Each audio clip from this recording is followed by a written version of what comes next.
First question, Zev Schwartz, why? It's a whole political world out there. It's not easy.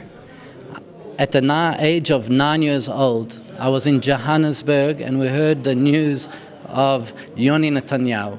And then I realized the importance of no Jew will be left behind. My whole life I'm doing for Am Yisrael. And therefore I have this calling, whatever I do, whether it was a head of World Bnei Akiva, head of Torah Mitzion, or Lev Yehudi in India, we will do everything for every Jew. Baruch Hashem, we've been fortunate. I've got the results, I've got the experience, I've got the people supporting us. So Baruch Hashem, we are very believing that this is going to be an opportunity to put on the agenda that there's a home, a Jewish home for the Olim, a Jewish home that understands their needs. I was a Chayal Boded, I was an Oleh, I understand what it means. I know the communities, whether it's Memphis or Mexico or Montevideo or Melbourne, I know them, I know the Russians from Moscow or from Munich.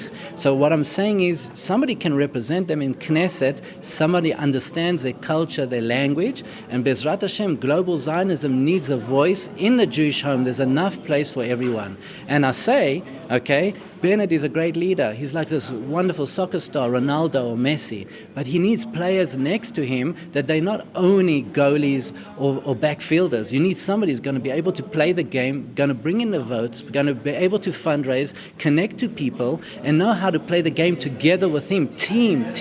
That's what it's all about. What can you tell us about the experience? Criticism, the opposite. Okay, so it's challenging. It's to leave your private domain. But that's part of the world of shlichut, is to go out, and from the Mishnah, that makom she'ein anashim, the place where there are no people, be that man. So we've taken that calculated risk, my wife and the kids and the family and friends, and it's the same feeling I had at the time. I remember when I went into Lebanon, I was just left Torah Mitzion, appointed head of World Bnei Akiva, and I got a tzav shmoni, I got a calling going to Lebanon. And the same feeling is, don't only look at your private issues, think what the tzibur, the klal, people need, and therefore I've jumped in. I know there's a price to it. I know that all of this costs money, okay, and obviously people are going to support, but we need to, Bezrat Hashem, do what we can do best, and I believe as a shaliach of this way of global Zionism, that it will be good for Am Yisrael, it will be good for the Beit HaYehudi, and I hope to be a trustworthy representative of all of you out there.